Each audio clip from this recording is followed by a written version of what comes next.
ആരോപണം സർക്കാരിനെതിരെ ആയുധമാക്കി ഗവർണർ. മുഖ്യമന്ത്രിയോട് റിപ്പോർട്ട് തേടി. വെളിപ്പെടുത്തൽ അതീവ ഗൗരവതരമാണെന്നും സർക്കാരിന്റെ കാര്യങ്ങളിൽ ചിലർ ഇടപെടുന്നുവെന്നും മുഖ്യമന്ത്രിക്ക് നൽകിയ കത്തിൽ ഗവർണർ ചൂണ്ടിക്കാട്ടുന്നു. സ്വന്തം നിലയ്ക്ക് ഫോൺ ചോർത്തിയ പി.വി. അൻവർ എം.എൽ.എയുടേത് ഗുരുതര കുറ്റമാണെന്നും കത്തിലുണ്ട്. ഇതുവരെ സ്വീകരിച്ച നടപടികളുടെ റിപ്പോർട്ട് അടിയന്തരമായി കൈമാറണമെന്നാണ് ആവശ്യം. ആർ ശ്രീജിത്ത് വീണ്ടും എത്തുന്നു നമുക്കൊപ്പം. ആർ ശ്രീജിത്ത്, ഗവർണർക്ക് കൃത്യമായ ഒരു ആയുധം കയ്യിൽ കിട്ടിയതുപോലെ ഫോൺ ചോർത്തൽ ഉപയോഗിക്കുകയാണോ ഇപ്പോൾ?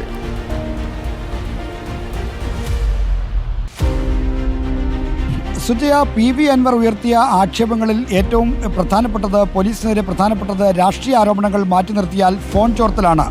മാവോയിസ്റ്റ് വേട്ടയ്ക്കുള്ള സവിശേഷമായ അധികാരം ഉപയോഗിച്ച് സ്വർണ്ണക്കടത്തുകാരുടെയും കൊട്ടേഷൻകാരുടെയും ഫോൺ ചോർത്തുന്നു എന്ന് മാത്രമല്ല, സംസ്ഥാനത്തെ മന്ത്രിമാരുടെയും അതോടൊപ്പം തന്നെ രാഷ്ട്രീയ നേതാക്കളുടെയും മാധ്യമപ്രവർത്തകരുടെയും വരും ഫോൺ ചോർത്തുന്നു എന്ന ആരോപണമാണ് പി.വി. അൻവർ ഉന്നയിച്ചത്. എന്നാൽ ഈ ആരോപണം ഉന്നയിച്ച പി.വി. അൻവർ തന്നെ ADGP അടക്കമുള്ളവരുടെ ഫോൺ ചോർത്തിയെന്ന് അവകാശപ്പെടുകയും ചെയ്തു. അദ്ദേഹം ADGPയും അയാളുടെ ഭാര്യ മറ്റൊരാളുമായി സംസാരിക്കുന്ന അടക്കമുള്ള കാര്യങ്ങളുടെ ടെലിഫോൺ റെക്കോർഡുകൾ തൻ്റെ പക്കലുണ്ട് എന്നാണ് പി.വി. അൻവർ വാർത്താ സമ്മേളനത്തിൽ പറഞ്ഞത്.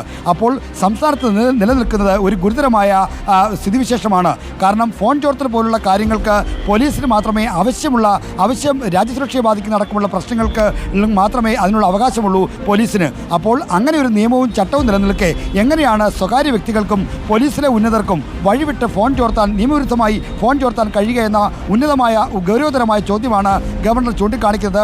ആ കാര്യത്തിലാണ് സർക്കാരിൻ്റെ അടിയന്തരമായ റിപ്പോർട്ട് ഗവർണർ ആവശ്യപ്പെട്ടിരിക്കുന്നത്. അതായത് സർക്കാർ ചെയ്യേണ്ട കാര്യങ്ങളിൽ മറ്റ് സ്വകാര്യ വ്യക്തികൾ ഇടപെടുന്നു. അതാണ് പി.വി. അൻവർ ചൂണ്ടിക്കാണിച്ച കാര്യങ്ങൾ. അപ്പോൾ ഇതേ ആരോപണം ഉന്നയിക്കുന്ന പി.വി. അൻവർ തന്നെയും ഫോൺ ചോർത്തിയെന്ന് പറയുന്നു.